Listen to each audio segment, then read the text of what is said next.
Hello all, welcome to the Lunar Sea Spire Cartoon Fan Podcast.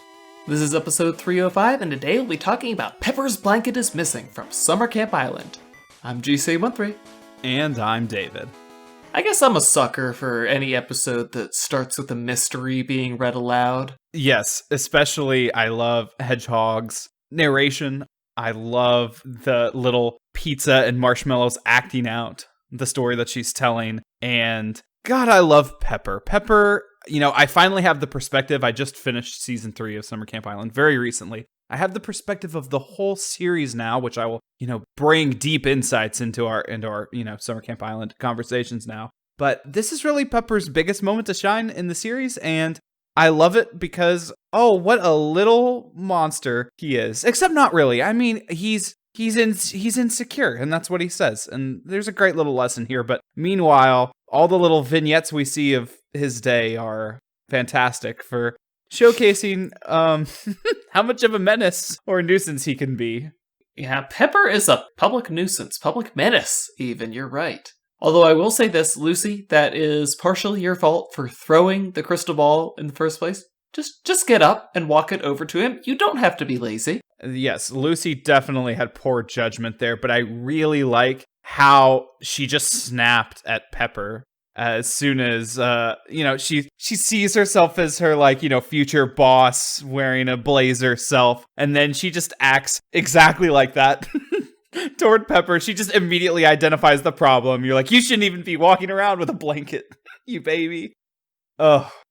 I mean, Pepper was doing foul to Oscar, though. Woo. Okay, the way that Oscar appears in each one of the backstories for Pepper's day, and just says, not even incriminating things. It's beyond that. He just straight up acts like the villain all 3 times, and the way he's so calm about it, as, we return from each flashback, and he's just like, yeah, that's me, That was so goofy. I just thought that was great.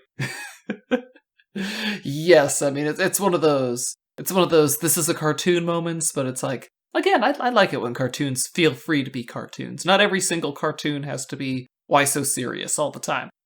Yeah, but it's also there's something very Oscar-y about it because of how happy and calm he is with it. And, it's kind of his brand of humor. And he's so trusting in Hedgehog's amateur sleuthing capabilities. Yeah, I like how he puts himself in charge of the clipboard, but he's not really the one in charge of it. Hedgehog's the one that keeps, pushing people up on his clipboard. So, he's just very much along for the ride. Hey, we're tied! Yeah. Yeah, and he doesn't seem to quite grasp, the severity until he finds out that he might be having to go on a month-long cruise, not quite cruise, sailing mission with... Thieves get leaves, baby. with Susie, Susie is just very much in this episode, and it's weird. Like, she's just... Susie is being her best Susie. I don't know what more you want from her. I just like that she's like this little C-plot in the episode. She's just eating her cheese puffs or whatever, and then she just very casually follows this story until she finds out that she might get the opportunity to wear a sailor outfit for a month. And then she's very disappointed at the end. But, like, her inclusion doesn't really do much, and she's, like, very removed, and the characters don't know she's watching them the whole time, and nothing comes of that. She's just there. She just adds to being an observer, I guess, and, all the better for it. She adds to our enjoyment. The episode is, yes, so much better for her inclusion. Yeah, I love that Susie interacts with these kids' lives, even though she, acts the most like she's against it, but she clearly enjoys all the, at least drama. I mean, she likes the drama. Also, I like that she, brings up the fact to everyone that the camp guide that they have is out of date, which, by the way, this episode, camp guide still seems like a thing.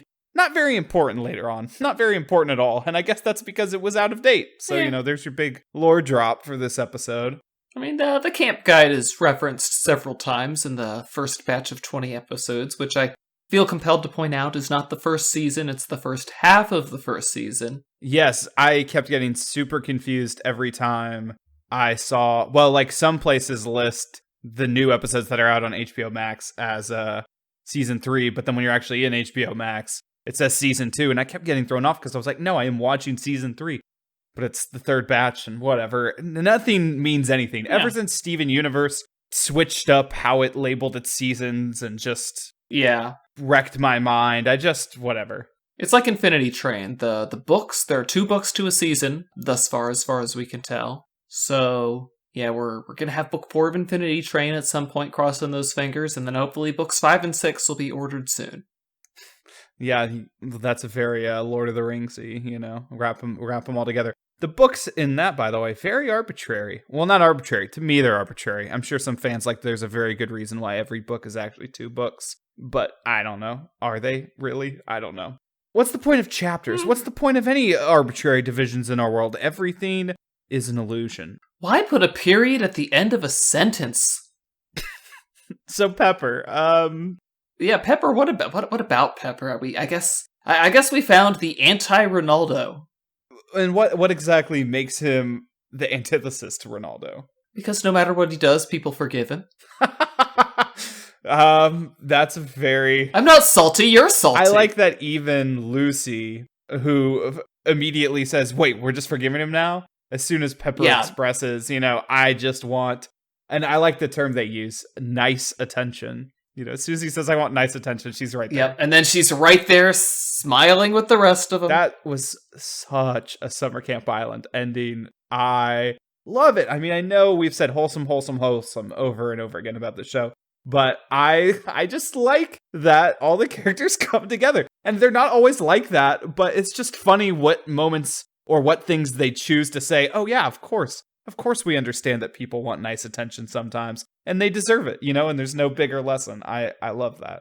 I guess I don't have to forgive Pepper because they already did. Poor Ronaldo.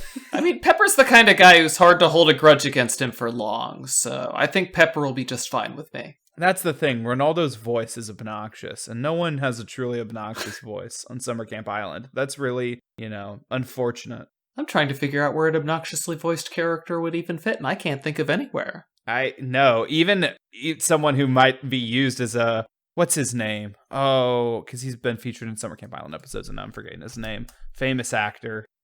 And he's guest starred a few times. What is that dude's name? Wallace Shawn. You know that guy? It's not the inconceivable guy, is it? Yes, it's the inconceivable guy. He plays Wally the White sometimes. Yes, he plays characters sometimes on Summer Camp Island, but even his characters are not they're not in any way abrasive or anything. The one of the guest appearances I'm thinking of is he shows up as one of the potential suitors of that lady gnome that lives in the lighthouse. Barb? Yeah, Barb. God, I love Barb. They're elves. Did I say gnome? Oh, that's embarrassing. They have big noses. I don't know.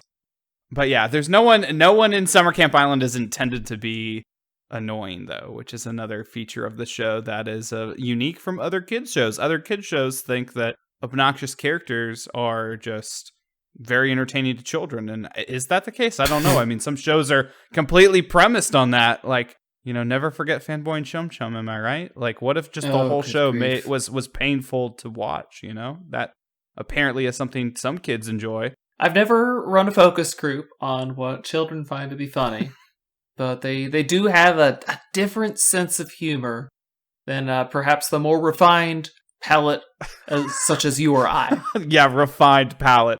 I die on the floor every time Summer Camp Island has farting jokes, and I can't wait to get to the next episode that has them. I guess one thing that Summer Camp Island is very liberal with is their inclusion of magical things. Just say, hey, see, this place has so much magic we can't even explore it all, like the haunted cabin. Right, it's just like, there it is, and then... But that cabin, for a moment, I thought, oh, is that Ramona's cabin? But it's not. It's just the haunted cabin. Yeah, it's its own place. And I guess we never visit that location again. I want to know, like, what kind of justice is it supposed to be that they're all haunted in their own cabins for a month, when the guilty party would only face one day, or one night even, in the haunted cabin? It seems that everyone gets punishment far worse than the thief would get if they can't name a thief. Okay, but who's writing these rules? I mean, who changed it to be that you have to And is it with Susie specifically, or any witch has to go on It says Susie. It says Susie. So you know who wrote that rule. So, I mean, who says that they were going to write fair rules before, you know? Well, if you'll remember, I think the episode title is Mr. Softball, which we haven't talked about yet, but there are powers beyond the witches on Summer Camp Island, so they can't get too far out of line. Yeah. I like, there's two little moments I like. I like that, going back to the Lucy flashback moment, when Oscar comes in that time, he just straight up swings in inexplicably on like a, two-handed single pole swing thing. That was great. I like, rule of thirds. If it's going to be the third time Oscar comes in and says a self-incriminating thing, why not have him do it? Why not have him swing in? And then also the conclusion to, Hedgehog figuring out that, Pepper was the one who stole from himself. The fact that it was because he had said that he would be inconsolable, and then it turns out he was consolable. That's it. Every time she says that, I'm like, she says you were consolable. I want her to say consoled. Not only were you not inconsolable, you were consoled! Right, because, verbs, that's, whatever. But that's just one of those... You gotta, look, kids don't know what consolable means. I like the fact that this episode probably is introducing the word consolable to some kids. I mean, it's either Summer Camp Island or a word-a-day calendar, and I think we all know that they'll stick with Summer Camp Island for far, far longer. Absolutely. Although now I would love a Summer Camp Island word-a-day calendar. Ooh, we could do an animation playlist of a word-a-day calendar. We can do that episode of Pinky and the Brain with Repugnant in it. And now I have to go watch Pinky and the Brain because I am baby. Yep, you're welcome. And Pinky and the Brain was... what year was that?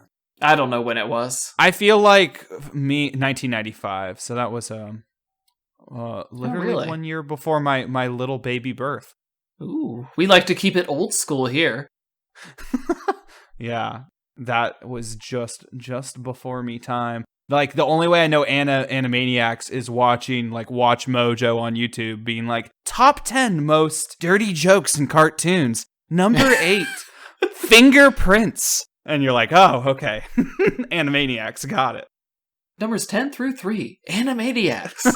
Animaniacs has quite a few of those. I think Watch Mojo actually has 2 lists of something like adult jokes and cartoons, and that show keeps popping up.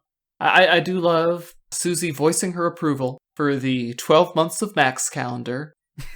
Yeah, wait, that's the product we need from this episode. I don't even know why I'm saying word-a-day calendar. I'm just wondering, why do we not have future shots inside Susie's cabin where she has a 12 Months of Susie calendar? I guess none of her friends actually like her. And there's no way Oscar is going to get 12 pictures of Susie. I mean, the Max one was a good idea. Well, I'm pretty sure Susie wants a 12 Months of Susie calendar. Oh, yeah, no. That would have been a great reference. I don't think she wants a 12 Months of Max. I don't think she's that kind of counselor. One who cares about the ones she watches? No. Well, remember her first speech on the first day. Don't come to us with your little baby problems because I am not your mum. She is the prettiest girl ever to talk to them, though. I agree with her on that. I mean, I guess some people would disagree regarding Betsy, but she hadn't spoken to them at that point, so there's no need for disagreement. Look, after 3 seasons, completely unrelated to Pepper, my good man Pepper, there is such a lack of the other 2 camp counselors. Like, I want my witches so much more frequently than I get handed them. Like, they just keep them so aloof compared to Susie, who we get plenty of Susie. Plenty. More than we ever need. Although maybe we need more. Oh, that's good. I love Susie. Susie's the best. Susie is the best, but I really, really freaking like the other 2. I love Charlene Yee, and I don't know. They're both very enjoyable, but the problem is they don't fit well because you need Susie to be, somewhat of an antagonist. Susie the right? Grouch. And the other 2 of them just vibe too much, right? Yeah, they're just content. And, they do their own thing most of the time. Just like Lion. Bringing the Steven Universe back, baby. They are kind of like Lion. Anyway, guys, that's us on Pepper's Blanket is Missing. Join us next week. Until then, I'm GC13. And I'm David. Don't forget to leave us a review on Apple Podcasts. Later, everybody.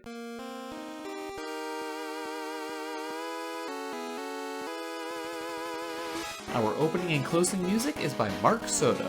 For more cartoon-related content, please visit lunarseaspire.com.